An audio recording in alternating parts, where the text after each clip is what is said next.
We are going to start a new section, Roots of Polynomials.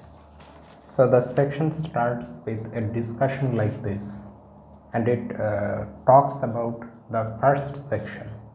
In section 5.1, we discussed elements in a given extension of a field that were algebraic over that field.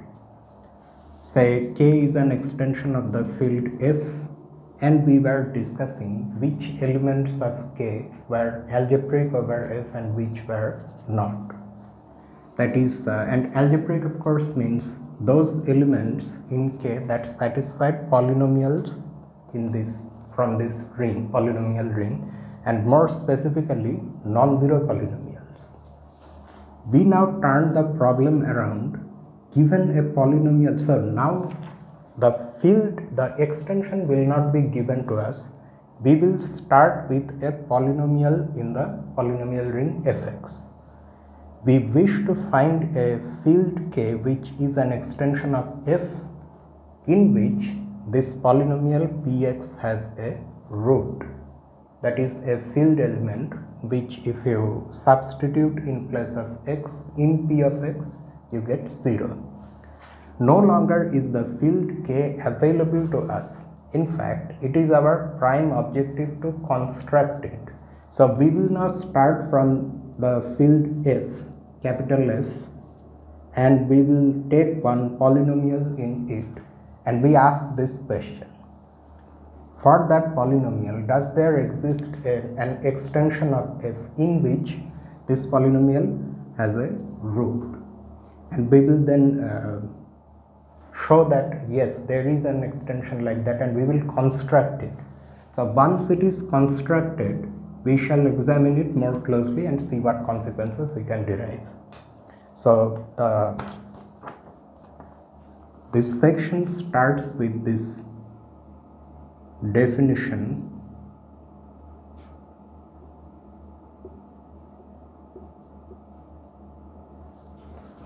of a root. We are talking about roots now, so we want to first define what roots mean. If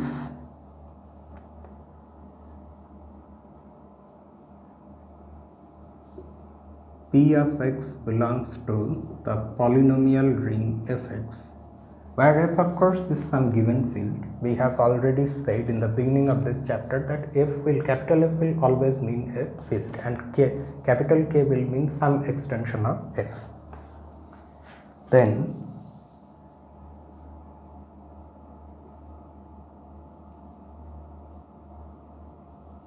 an element A in an extension lying in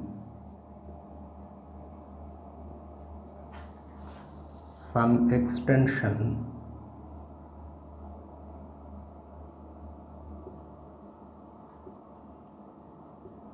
of F is called a root of P of x.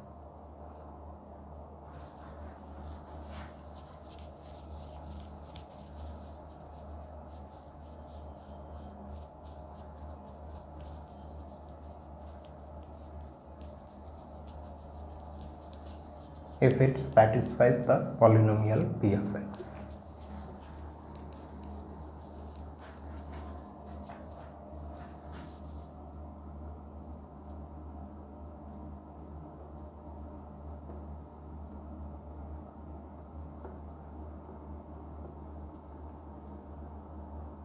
Which means that P of A is 0, is the 0 element of the field F or of the field K. They are the same thing because K is an extension, although we are not explicitly mentioning K here, but lying in some extension.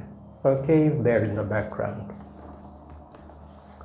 So such an element is called a root of this polynomial. We begin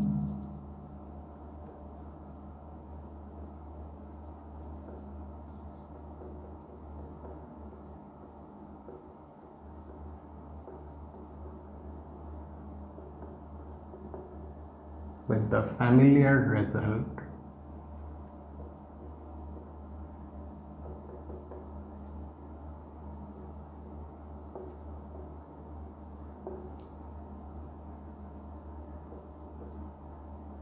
known as the remainder theorem.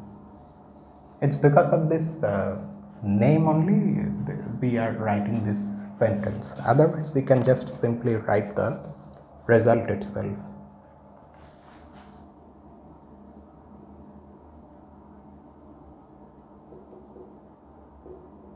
So this is lemma 531. If p of x is a polynomial in fx and if capital K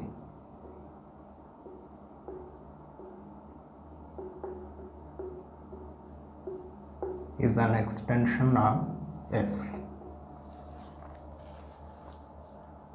then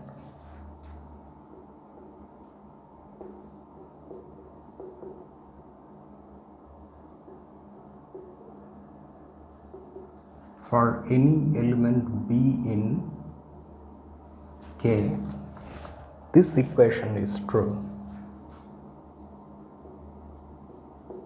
P of x equals x minus b times q of x plus p of b, where q of x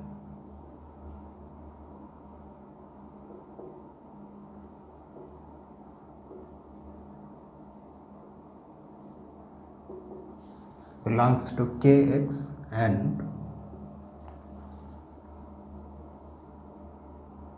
where the degree of q of x is 1 less than the degree of p of x.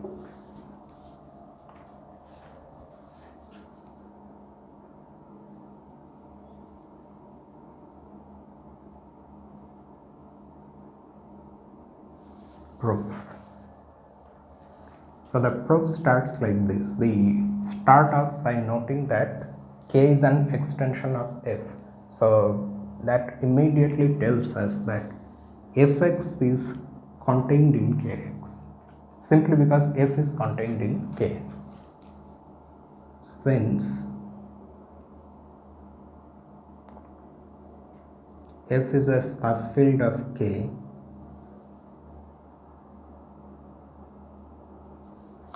we can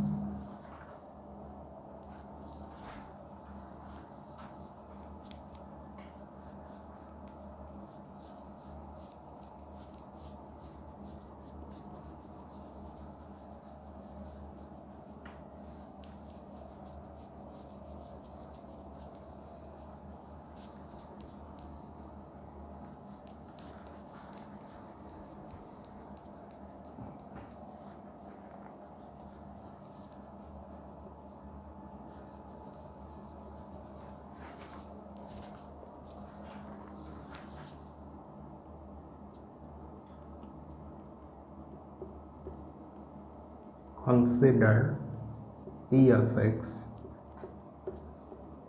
to be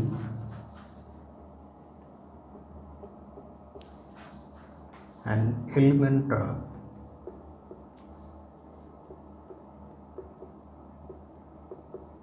k of x. The coefficients of p of x are coming from the field f, so that's why they are coming from k also.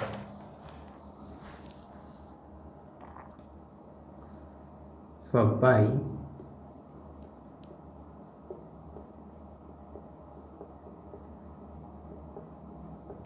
the division algorithm,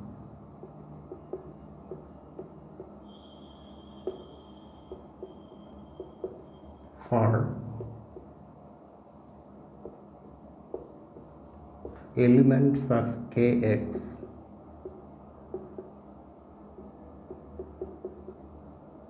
we get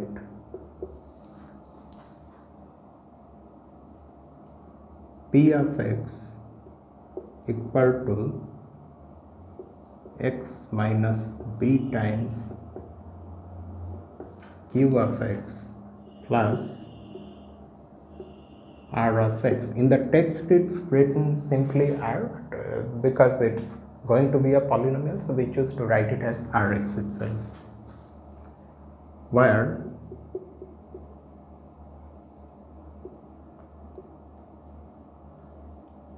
we have to mention about q of x also, where q of x and r of x are elements in kx and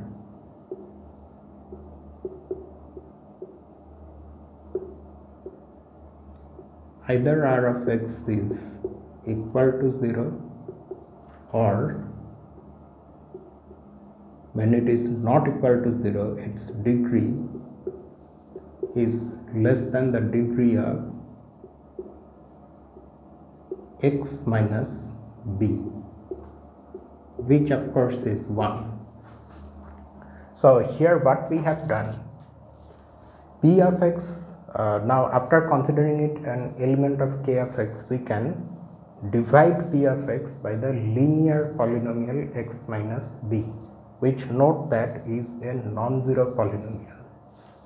So we can do the division, and by the division algorithm we will get a quotient polynomial qx and a remainder polynomial rx. Both of them will be in kx, because that's where we are applying the division algorithm, such that the remainder polynomial either is the zero polynomial or its degree is less than the degree of the divisor polynomial, which is 1. Okay. Now what happens if we substitute b for x? We then get p of b equal to p minus p times q of b plus r of b, and that is equal to r of b. Okay, so the polynomial r, when you evaluate it at b, it turns out to be equal to p of b.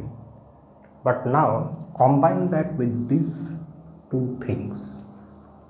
Either the polynomial rx is 0 or its degree is 0. That means if you combine these two things, you can say that the polynomial rx is a constant polynomial, since rx is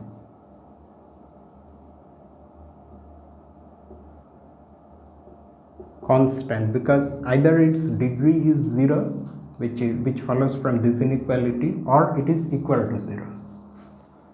Constant. So if rx is constant, that constant should be the value of rx at every point.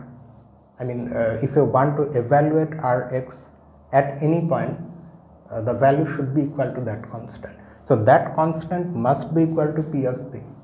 So that's why we are concluding like this: since rx is constant, this implies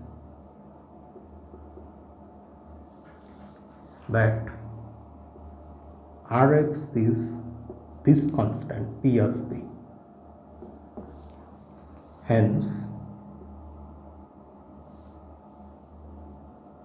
p of x equals x minus b times q of x plus p of b. Okay, now that is fine, but what about this next thing?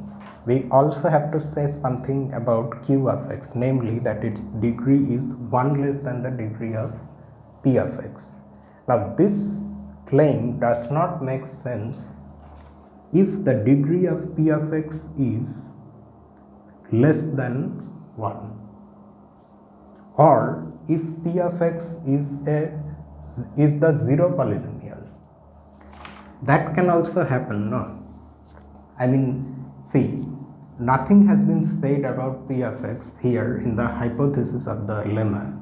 We are just simply taking p of x to be any polynomial over f, and then we are straight away saying this thing for the element b in the extension k. This condition that b is an element coming from k, it has nothing to do with px being or not being 0. So px can very well be 0 also, and if p of x is 0, there is no problem with this part, but this part does not make sense, because in that case degree of p of x is not even defined.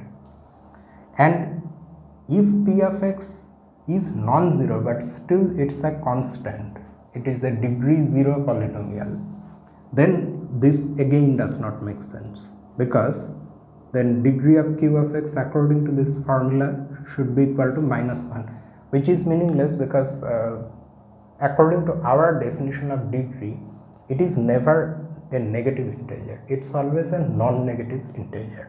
So we need an extra hypothesis that for this equality to make sense, or for this equality to happen, for this to be true, p of x should have degree greater than or equal to 1. That is, in the least possible case, p of x should be a linear polynomial, like x minus b.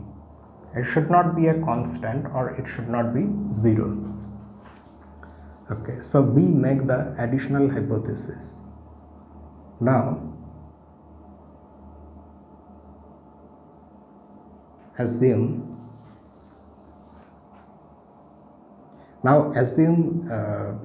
additionally, or okay, it's there is no need to write additionally. Now assume that degree of p of x is greater than or equal to 1.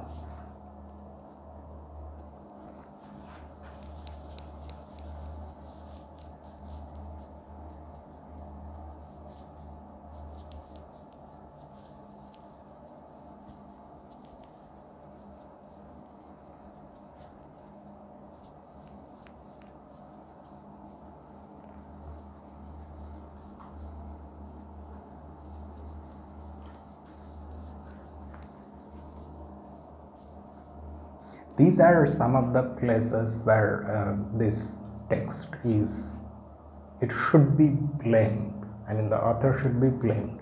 If you are not supplying some details in a proof, then it's okay.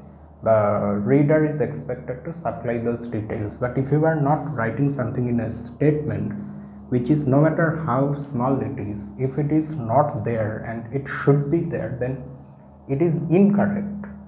Okay, there is no way around that. It's incorrect, and that's just that. Okay, so now assume that we have this.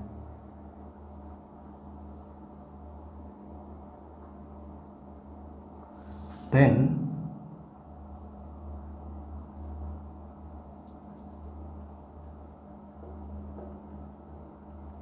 from the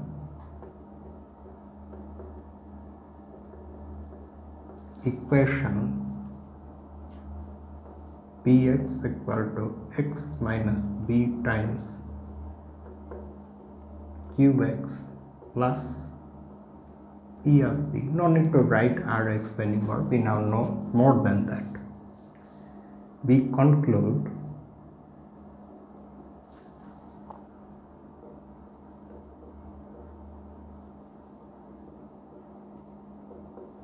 that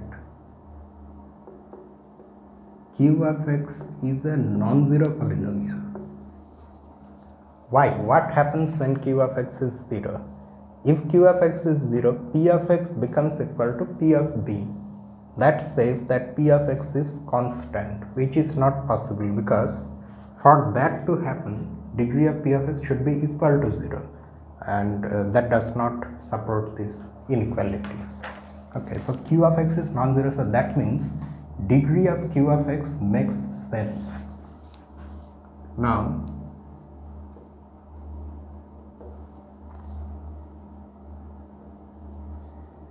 degree of p of x equal to degree of p of x minus p of b. What is this thing?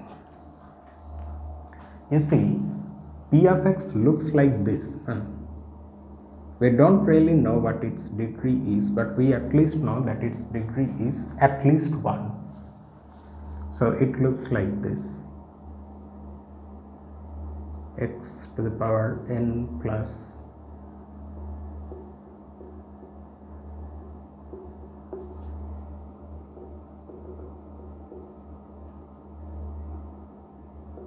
a1x plus a naught, where all these ai's, where the suffix is greater than 0, they all are not simultaneously 0. In other words, p of x is not constant, it has degree at least 1.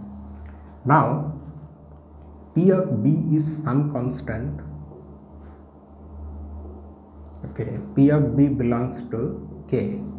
Note one subtle thing: because the element small b is coming from k, so if you evaluate p of b, the scalar, the field element that you get is not necessarily in f, it is in general in k. It may or may not be in f. Okay, so now p of b is a constant, so what will happen to p of x minus p of b? It will simply be this: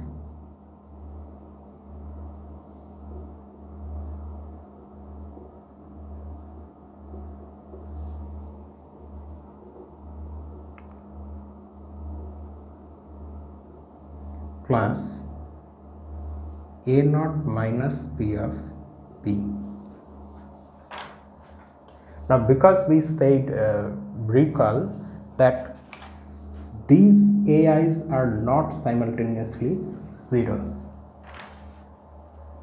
so at most this p of b has the power to eliminate a naught, so that this is equal to a naught and this becomes 0, but still these other coefficients survive, and we have at least one non-zero coefficient among them. And in particular, if our the way we are writing this polynomial is that an is non-zero, so that n is the degree of p of x, then the degree of this is also n, because an is still there, nothing is there to make an 0.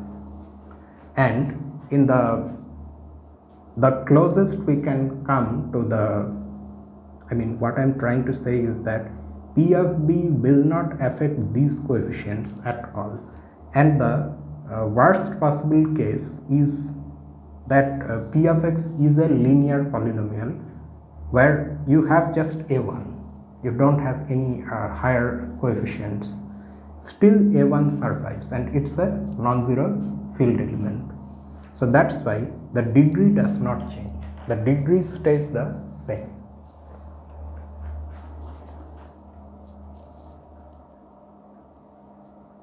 Okay, so this part we have understood. So let me wrap this up.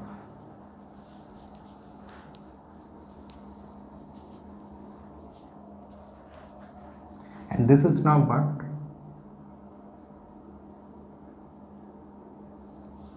X minus b times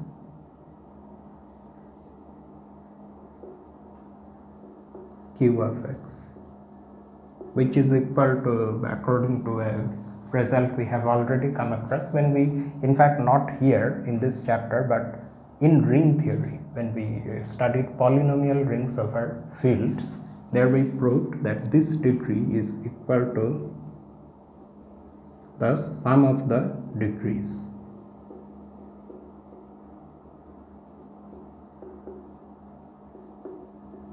And that is equal to This its degree is 1.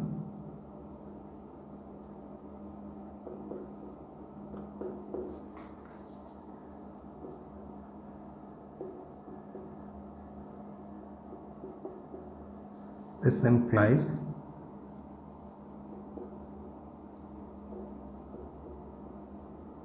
implies what we want,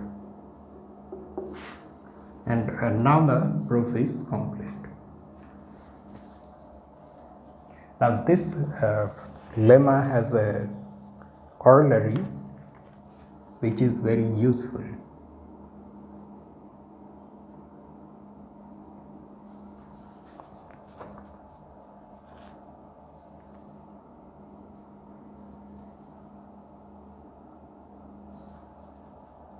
If A, this time we are writing A belonging to K is a root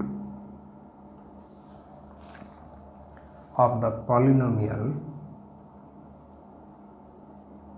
P of X belonging, I have written Kx here, I think it will be Fx.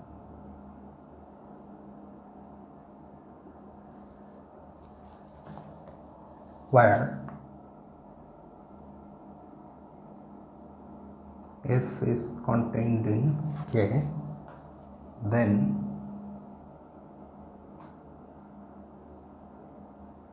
in the polynomial ring Kx, this division is relation holds, what we are now going to write.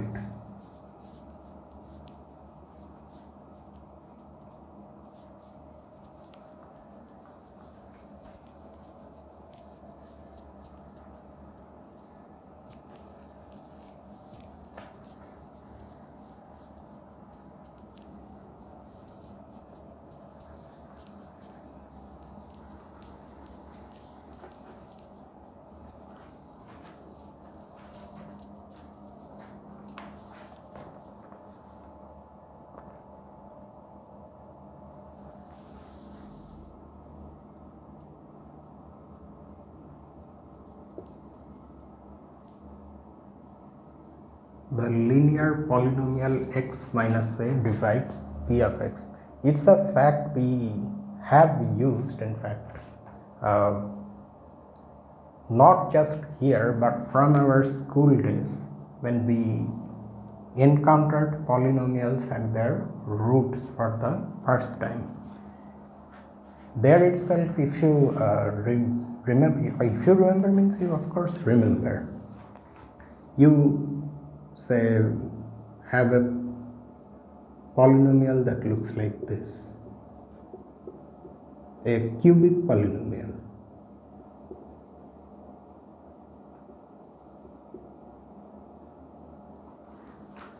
Or in fact, not just the polynomial, you have a cubic equation that looks like this and you are asked to solve this. There is a general formula for solving cubics which is rarely remembered because it's very difficult to remember. Instead, we are very familiar with the quadratic formula.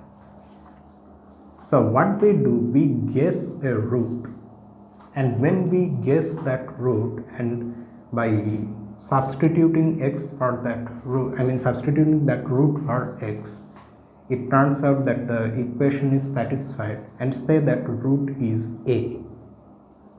Then what next you do?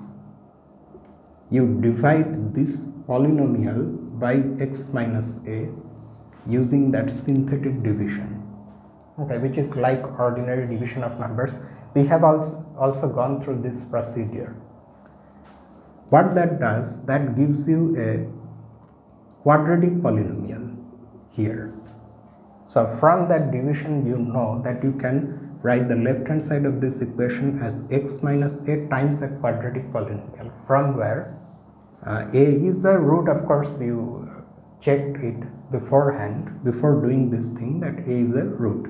So one root has been found and the other roots are roots of that quadratic polynomial, which you can then solve using the quadratic equation formula. So that thing depends on this corollary, and we primarily worked with real numbers when we encountered such questions. Here, however, in general fields also this same thing happens. So let us now see how one can conclude this corollary from the previous lemma.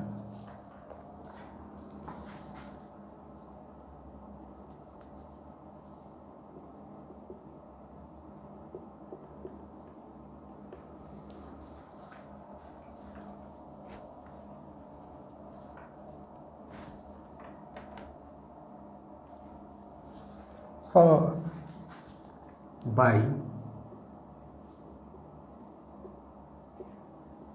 lemma 531 we have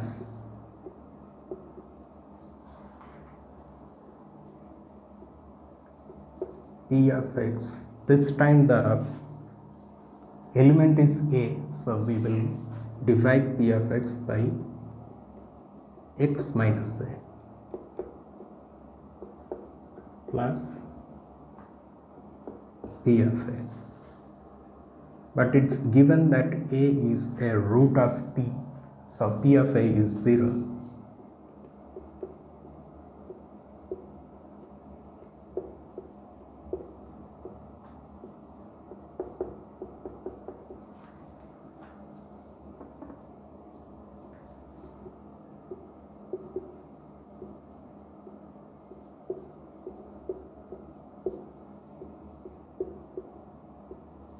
Hence p of x equals, we forgot, we should write these things. Although our application of lemma 531 includes in this statement the fact that q of x is coming from k of x, but still we should write it, where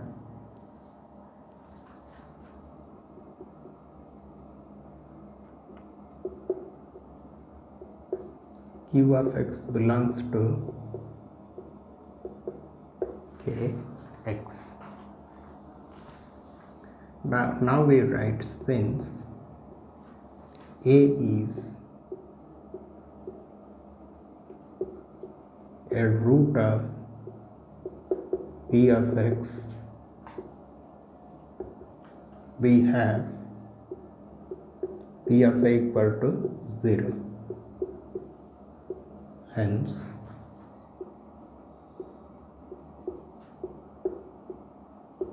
x minus a times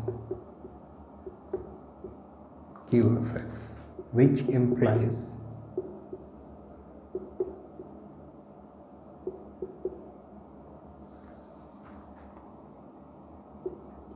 x minus a divides p of x in kx. Now this last part, the last conclusion, or which in fact is the only conclusion, it has a number of things to be noted about it. You see, x minus a divides p of x, which this divisibility relation of course is coming from this equation, but you can conclude that only if the divisor polynomial is non-zero. It is non-zero. How do we know? The coefficient of x is 1, which is the unit element in a field, and in a field the unit element is never equal to the additive identity 0. So that's why this is a non-zero polynomial, and we can write this. We have this divisibility relation. And what about this in k of x? In k of x, because this other polynomial q of x is coming from k of x. Okay, that's why in k of x. and this division is not necessarily happening in f of x. Even when this a actually comes from f, say you have a special situation where this a is in fact in the subfield f, still it may happen that this division is possible only when you go to the extension k and not in the smaller polynomial ring fx itself. Okay, so this in k of x has to do with this cube of x being in k of x. So this is our proof, and now this corollary prompts the next definition,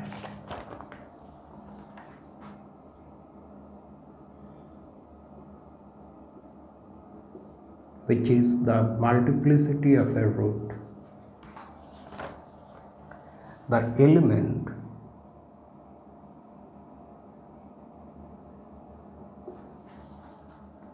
a belonging to k is a root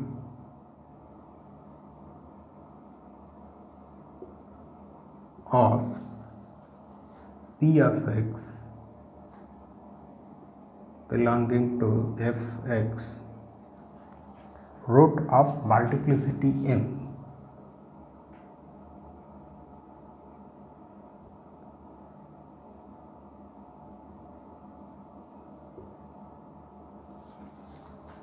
If the mth power of x minus a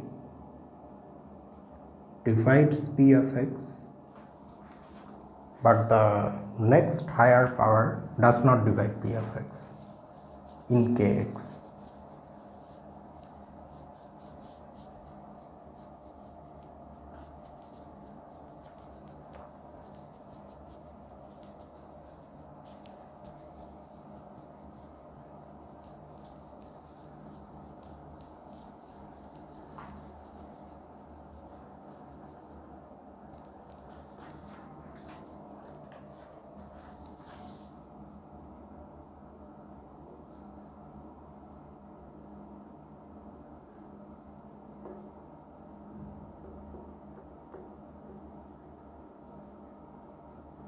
Does not divide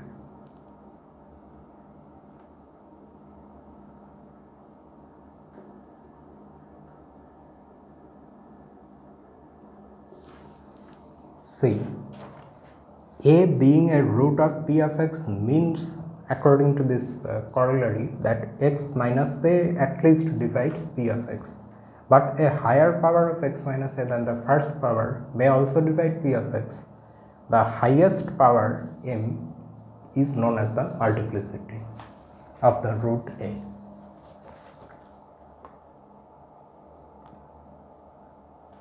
Now a question arises from this definition. Okay, fine, I have a root a of p of x, so say x minus a divides p of x, which I already know from the corollary. X minus a whole square also divides p of x, say, and the cube of x minus a also divides p of x. Can there be a situation like, no matter how high a power I take of x minus a, that divides p of x? That is, can the multiplicity of a root of a polynomial be, say, this is not rigorous, infinite, that is, we never come across a highest m for which these things are true. Now that, of course, from our prior knowledge of polynomials, we know that that cannot happen. There should be a largest m that will do this. And do you see where that is coming from? It is because if you think of this polynomial, you can apply a binomial theorem, which however is true in this general setting also. You can clearly see that you will have this x to the power m term in that binomial expansion, plus of course the other things. So the degree of this polynomial is m, or in fact you don't even need to use the binomial theorem. You can use that degree formula.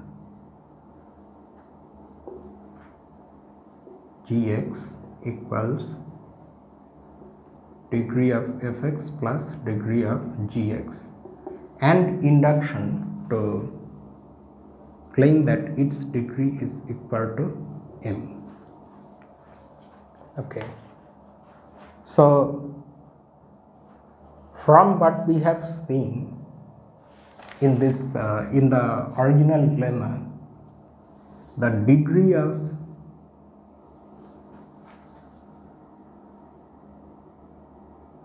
p of x should be greater than or equal to the degree of this divisor polynomial. Why? Because this type of divisibility relation means that there is a q of x,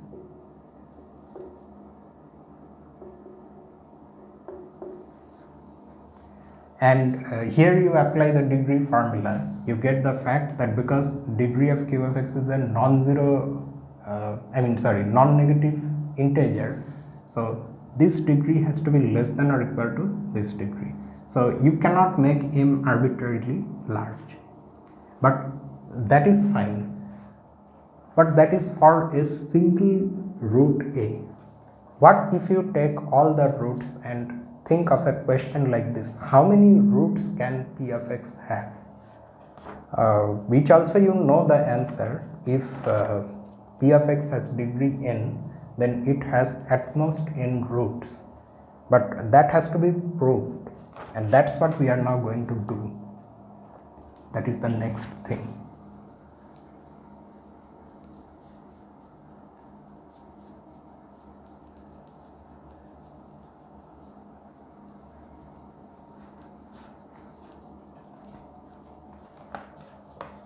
So the author says a reasonable question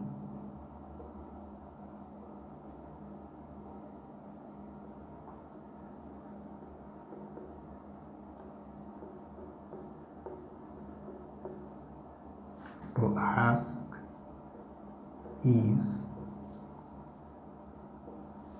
how many roots can a polynomial have?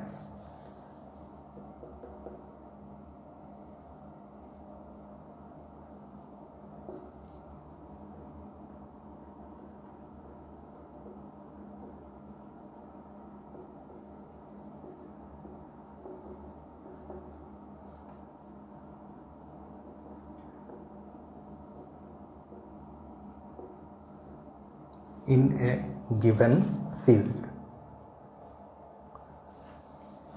Before answering,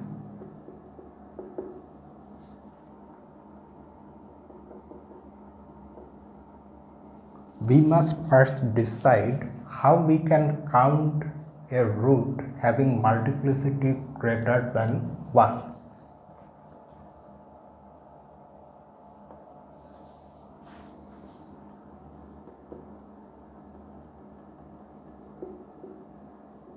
We must decide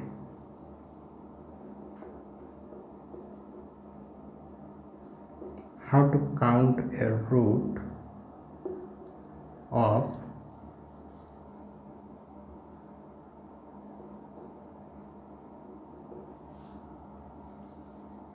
multiplicity m.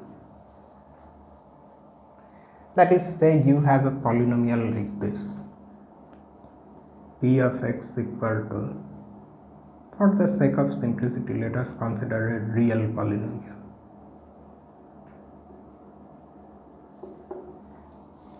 We can immediately see that p of x has two roots. One of them is 2 and the other is minus 2, but 2 is a root of multiplicity 3. Should we say that p of x has two roots like what I said just now? Or should we say that p of x actually has 4 roots, 3 of which are equal, they are equal to 2, and one of them is minus 2.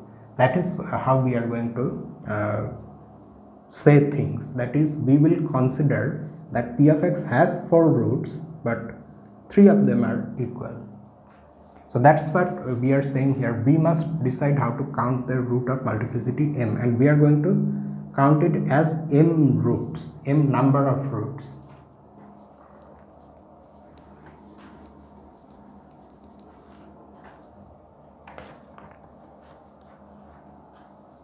We shall always count it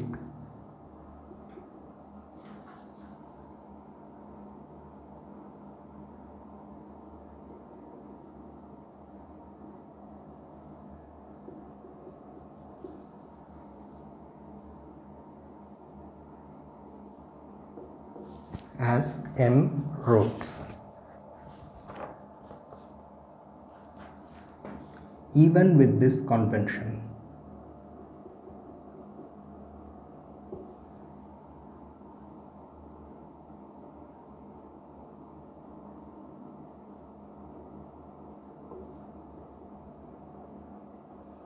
we can prove this following result. Even with this convention means we are deciding to even call equal roots different root. Different means at least when we are counting the number of roots. So it seems to take into account not just the roots but how many times they occur. But still we can prove this next result, which is what we said before, that there can be at most n roots if the degree of the polynomial is n, not more than n roots.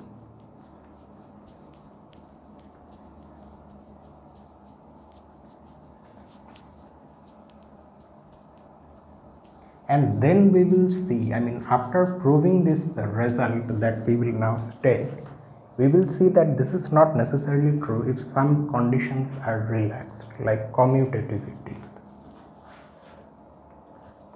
So this is our next lemma, 532. A polynomial of degree n over a field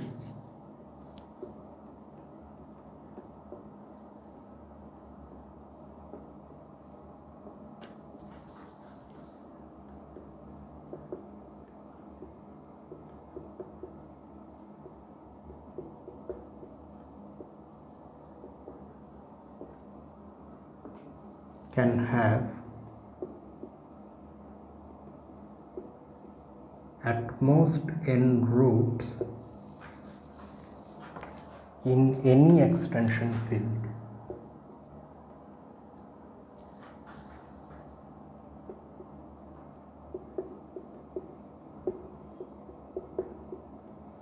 So not just in the field itself, but no matter what extension you can possibly construct around the field containing the given field, still in that larger system you cannot go beyond n roots.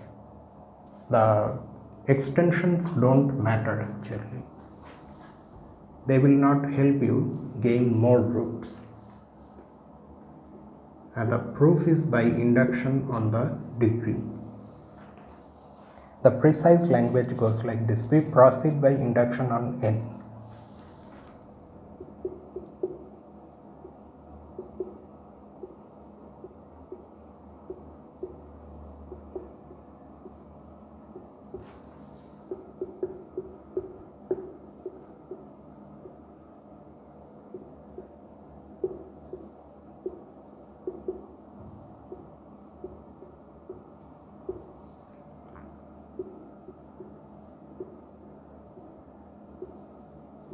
The degree of the polynomial p of x. Since we haven't mentioned any specific, we haven't given any name to the polynomial in the statement, so we are calling it p of x here. If p of x has degree 1 then it is of the form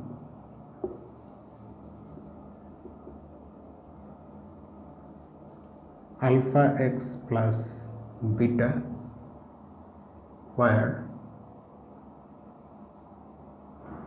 alpha and beta are elements in F and alpha is non-zero. Okay, and that is because p of x in the context of this entire discussion, p of x is still coming from f of x, and then we have the possible extension k, any extension of f, and because its degree is 1, so we are considering a linear polynomial. That's why alpha is non-zero. If alpha is 0, then the degree of p of x will be 0 provided beta is non-zero, otherwise there would be no degree.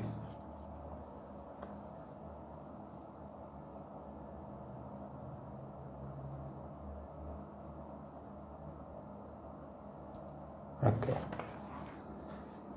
Now it may happen that actually there is no root. That's what I am trying to say here. But what is the author writing? Any a such that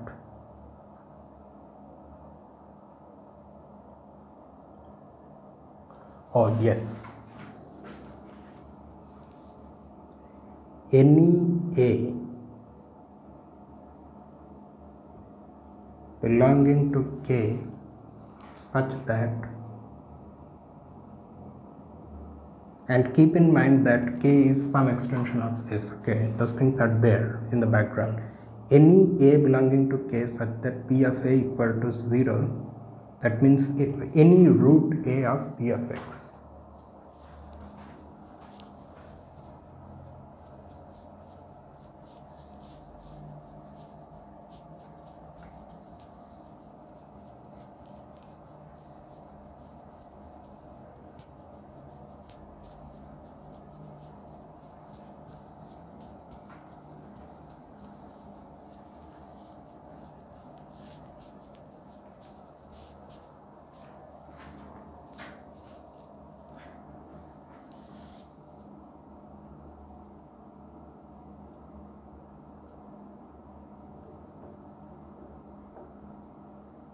Satisfies alpha a plus beta equal to 0. This implies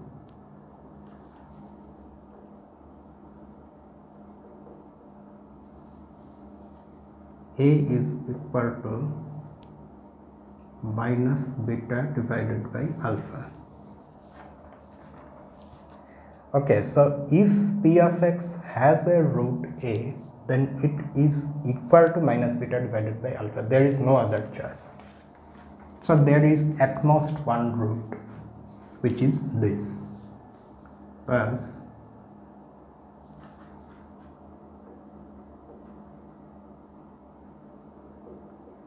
the result is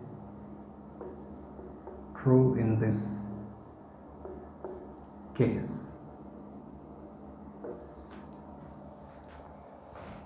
And do you realize why we are taking degree 1 and not 0? It is because things are not starting from 0. Although degree can be 0, but things are not starting from 0 because of this. Say you consider p of x to be a polynomial of degree 0. What does that mean? It means two things. First, that p of x is a constant, say c, any element in F. And the second thing is that because degree has been mentioned, this constant is non-zero. Okay. and this particular polynomial has no root. Why? Because no value of x can make this equal to 0. It is just a constant, so its value cannot change. No matter how you change x, this is going to remain c, and that is non-zero. So there is no possibility of making it 0.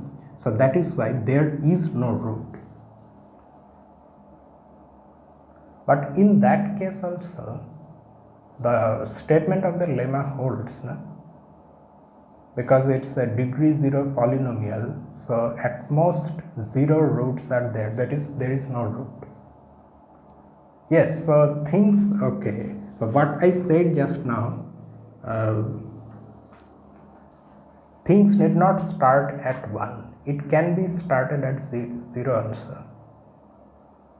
Or am I missing something? A polynomial of degree n over a field can have at most n roots in any extension field. No, it can start at 0, still the statement is true, and why it is true we can see here. So I think it should have been started at 0. I don't know why Herstein decided to start it at 1.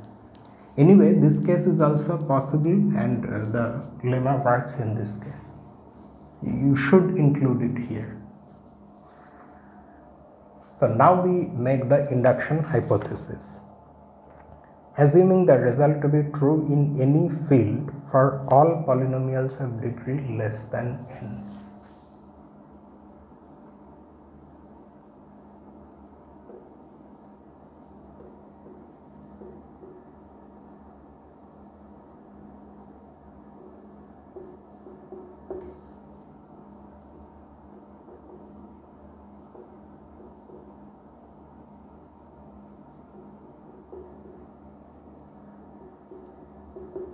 For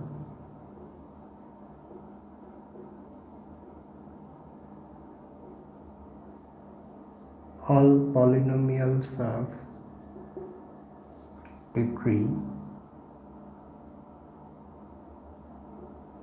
less than n,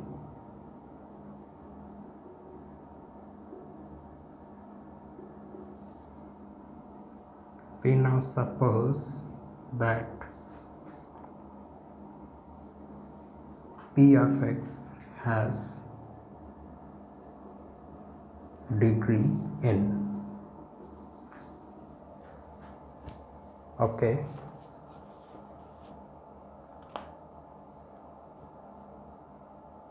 Oh, simply saying degree n, we should also mention degree n over f.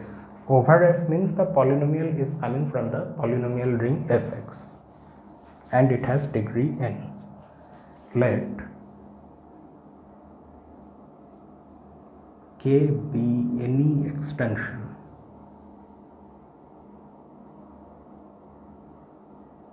of f. Now it may happen that p of x has no root in k, then that also means that p of x originally had no root in f. Fine, but it may happen. So this is the case.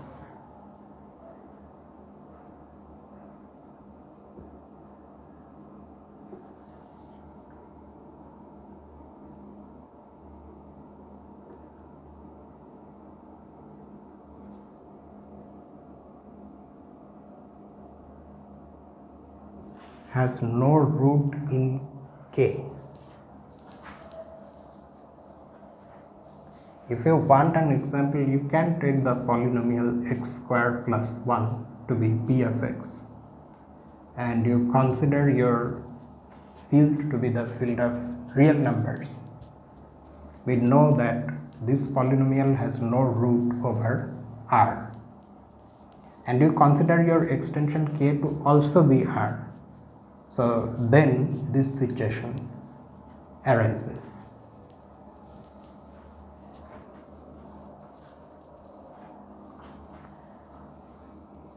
No root in k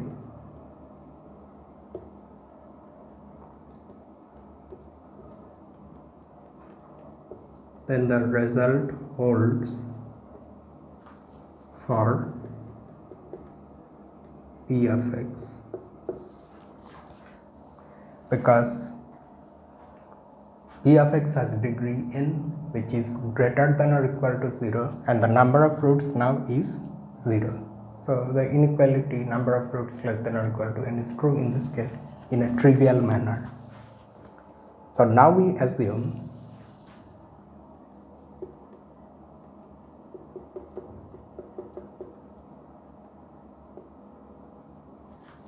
that there is a root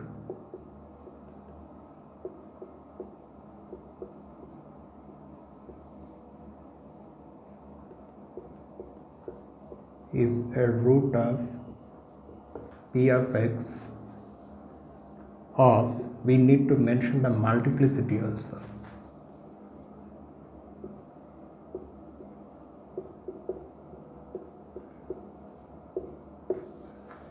Multiplicity m, say. Then by the corollary,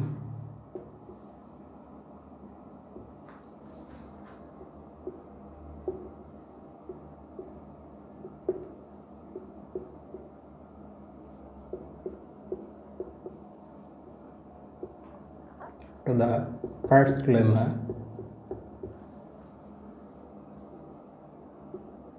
the mth power of x minus a divides P of x in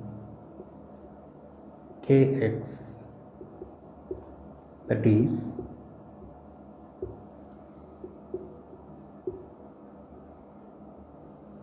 P of x equals x minus a to the power m times q of x for some polynomial q of x in kx. Now we use the fact that m being the multiplicity of a gives us another divisibility condition, or in fact non-divisibility condition, since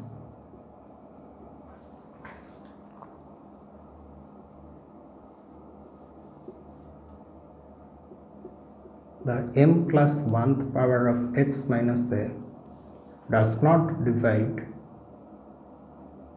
P of x in kx, we have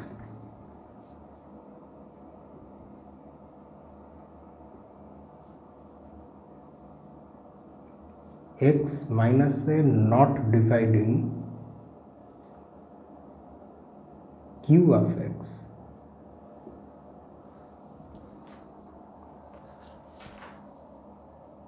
Okay, because you see, from this equation, if x minus a divides q of x, then naturally a will be a root of q of x.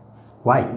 Because x minus a dividing q of x means q of x is equal to x minus a times something, some polynomial, say L of x in kx. Then if you substitute a for x, you get 0. So q of a is 0. So in that case, q of a will be 0 means what? So you are getting one extra x minus a from here, which will give you the thing that x minus a to the power m plus 1 divides p of x, which is not true. That is because m is the highest exponent of the highest power of x minus a that divides p of x. So because of this condition, x minus a cannot divide q of x, and this now in turn implies that a is not a root of q of x.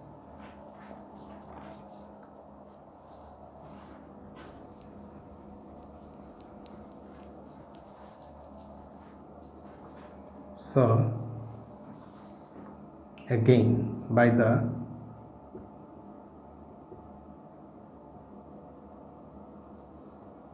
corollary to our lemma,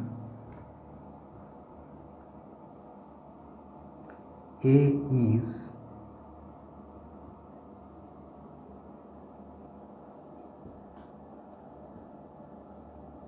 not a root of q of x. You see the implication. If A is a root of q of x, A is a root of q of x implies x minus A divides q of x. The contrapositive of this is x minus A does not divide q of x implies A is not a root of q of x.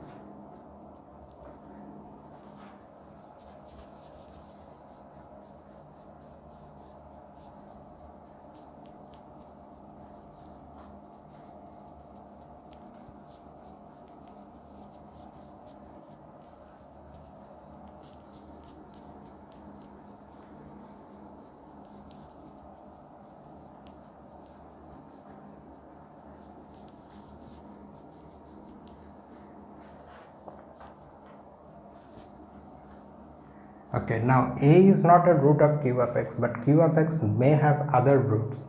It may not have, but it may have also. Now, what happens with those roots? If we at least know that none of those roots of q of x can be equal to A. So, we consider accordingly if B not equal to A in K is a root of q of x, then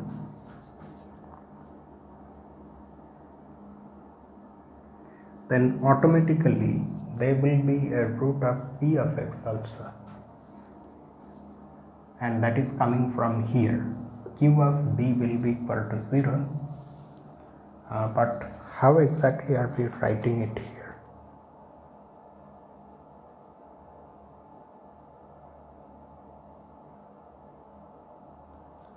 Oh, we are not considering a root of q of x. We are considering a root of p of x itself. Okay.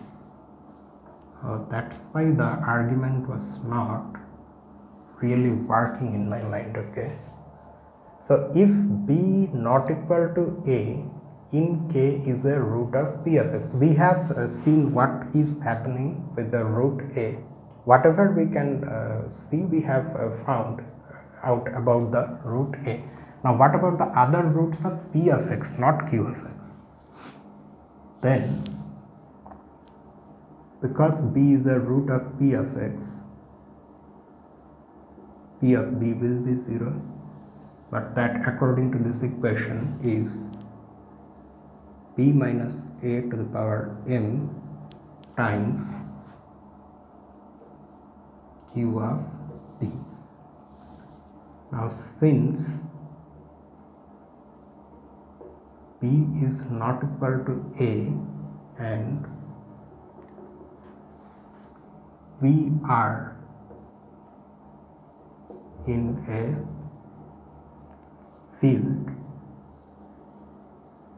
the mth power of b minus a is not equal to 0, and hence q of b should be equal to 0. So because b is not equal to a, b minus a is a non-zero element in which field? In the field K. These things are happening in the field K. So b minus a is a non-zero field element. So whatever positive integer m is, the mth power of b minus a will also be non-zero because the field K is an integral domain, so it has non-zero divisors. So this is non-zero, and again because this is non-zero and this product is 0, q of b must be 0. Thus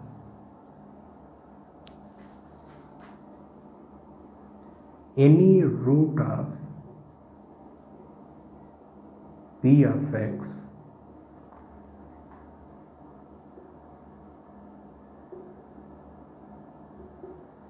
different from A is a root of Q of X also. Okay, now we look at the degree of Q of X. Since we are in the middle of the induction step and we have assumed that P of X has degree n and we are trying to prove the statement for P of X. So our induction hypothesis is about polynomials having degree less than n. So n itself is positive, okay, and in particular what I am trying to say here is that P of X is not equal to 0.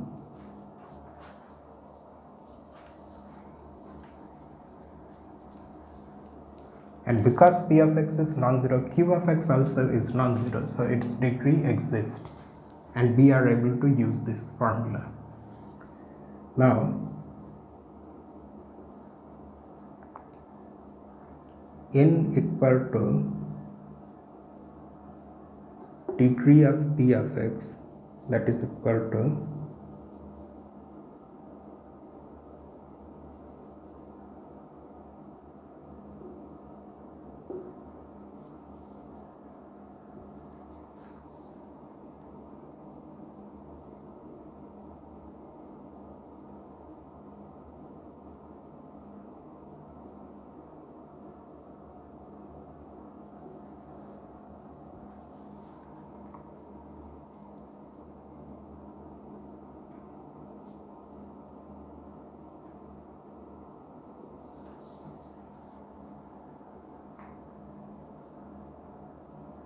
which implies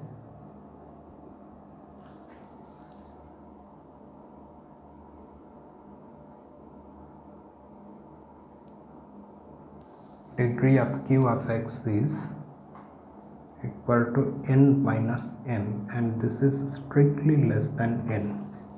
That is because m is the multiplicity of a, of the root a, so by definition m is a positive integer, and of course it's less than or equal to n. Where is that thing coming from, that m is less than or equal to n? It is coming from this divisibility relation and those other considerations that we had before starting this result. Okay, so degree of Q of X is n minus m, which is less than n. So Q of X is a polynomial on which we can apply our induction hypothesis. Thus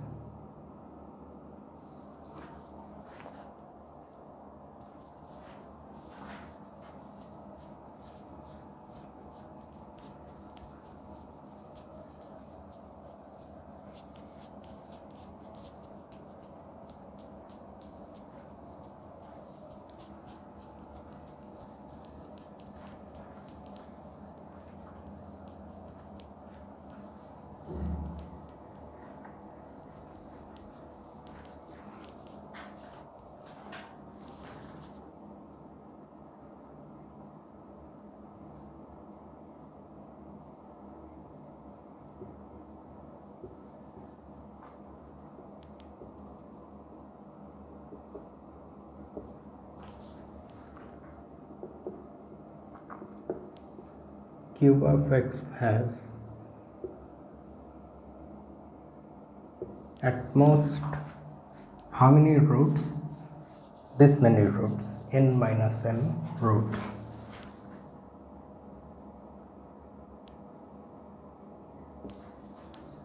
In K, and these at most n minus m roots include the roots of P of X that are different from A. We are not we are not saying something about all the roots of Q of X. What we are saying is that, I mean, at least here, when we are talking about this B is not, that's what my mistake was, I was thinking at the time of writing this part that b is a root of q of x. No, b is a root of p of x different from a. That p turns out to be a root of q of x also. Q of x may have other roots. We don't know and we don't care. So because including the other possible roots of q of x, all the roots of q of x, they can be at most n minus m in number. So in particular, these roots of p of x which are different from a also cannot exceed this many roots in number. So that's why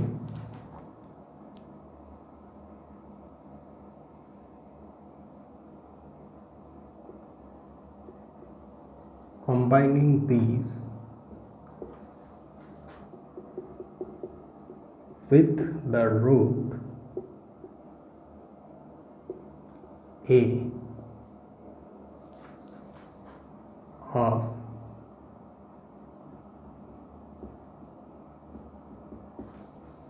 multiplicity m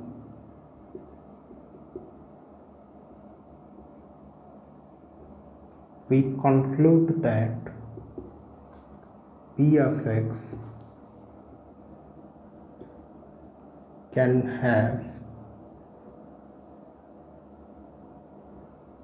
at most n minus m plus m equal to n roots.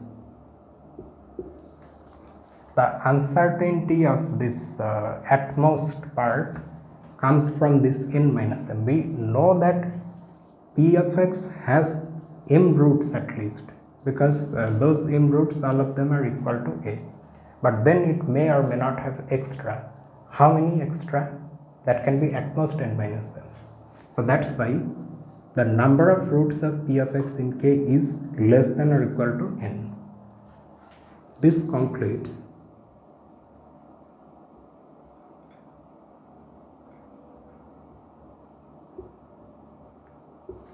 the induction and the proof.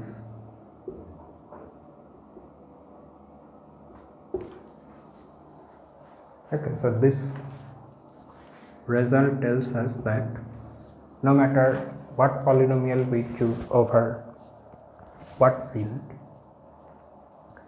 if its degree is n, there can be no more than n roots. Even taking into consideration extensions and all. Now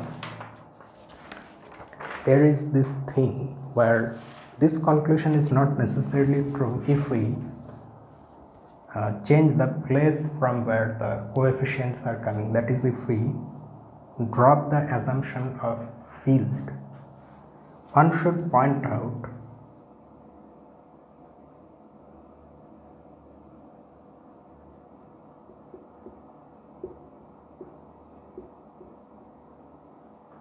that commutativity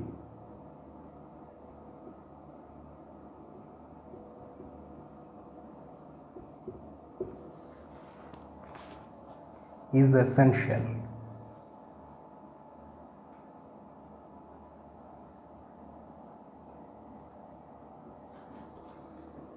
in this second lemma.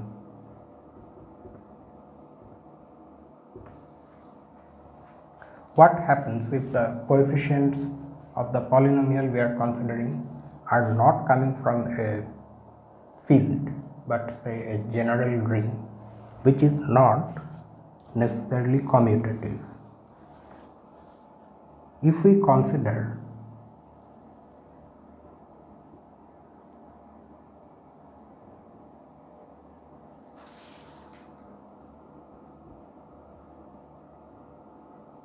the ring of real quaternions,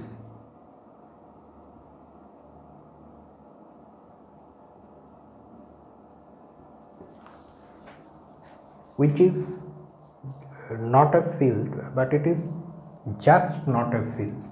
It only lacks the property of commutativity, otherwise it's almost like a field. the other axioms are true, even that existence of multiplicative inverses for non-zero elements, that thing is also true. It's a division ring. And here the conclusion is not necessarily true, that a polynomial of degree n must have less than or equal to n roots, which falls short of being a field.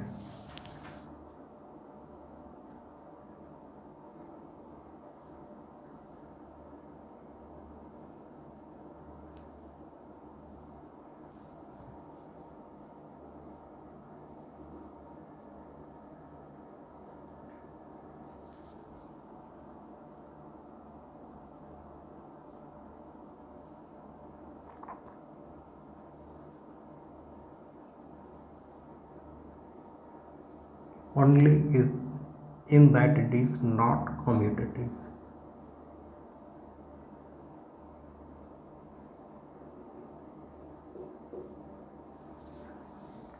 The polynomial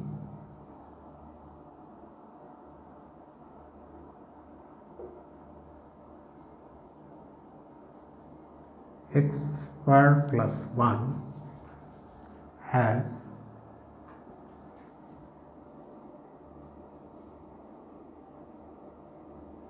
at least 3 roots. These quaternion units I, j, k, okay, they are distinct in the ring of quaternions, but all of them make this polynomial 0 because the square of all of them equal 0. In fact,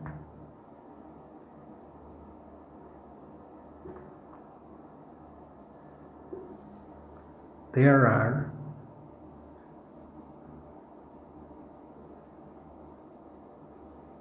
infinitely many roots.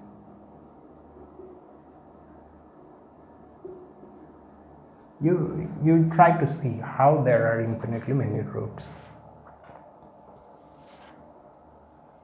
And things can also go wrong in another direction.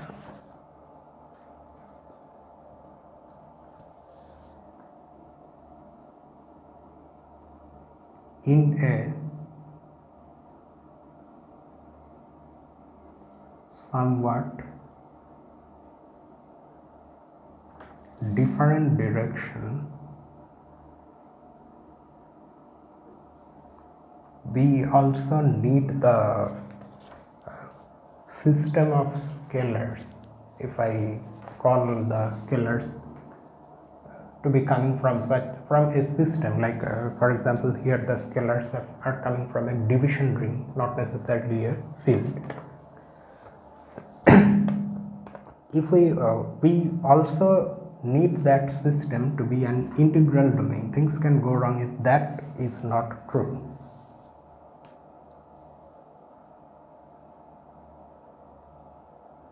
That it be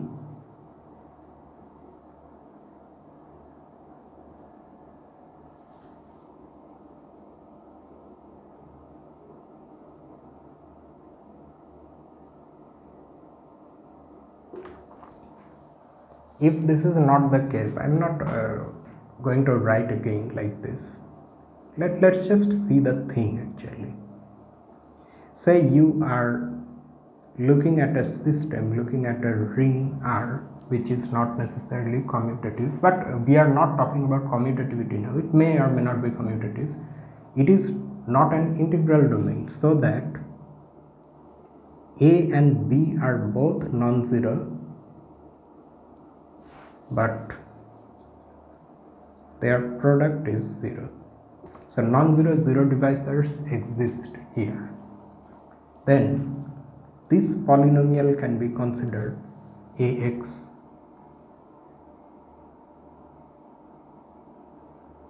over R. See, this symbol actually is something that we are using which is not there in the text, because We have defined polynomials only first of all for fields, and then we generalized that to polynomials over commutative rings with unit element. But still, just for the sake of this discussion, you understand what Rx is.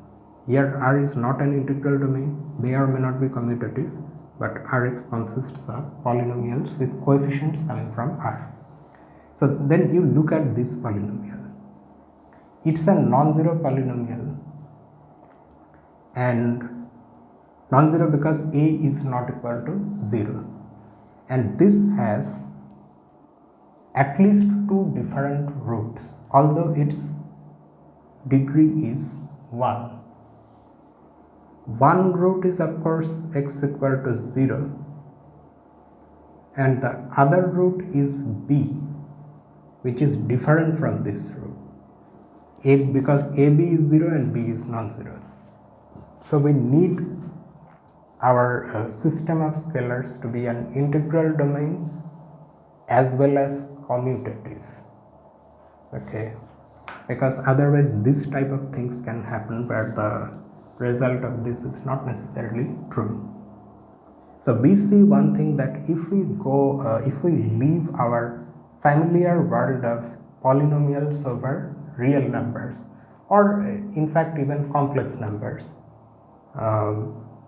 then this fact with which we are very familiar, that a polynomial of degree n can have at most n roots, this may fail to be true.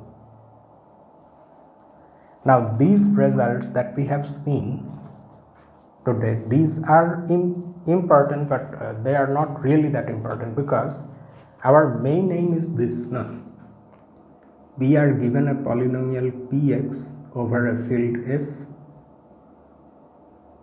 We want to show that there is an extension k of f in which px has a root, at least one root. You can appreciate this the need for constructing a k by simply considering this polynomial x squared plus 1 in the polynomial ring over the field of real numbers. X squared plus 1 has no root over R. So we need an extension of R, and that one such extension of course is the field of complex numbers. But this in general is true. So that's what we want, and that's where we will go in the next field theory video. So that will be all for tonight in field theory. If you want to say something about these things, you can write in the comment section below, or you can mail me at my usual address. Today is Tuesday, no? So coming Friday we have a vector space video again, and this Saturday, so last Saturday we saw Lee's algebra exercises, so this Saturday we will again go back to Gaussian, and on Sunday as usual we have analysis. So with that I am signing off. This is me, Lucifer, from a mathematical room. See you on Friday. Have a nice night.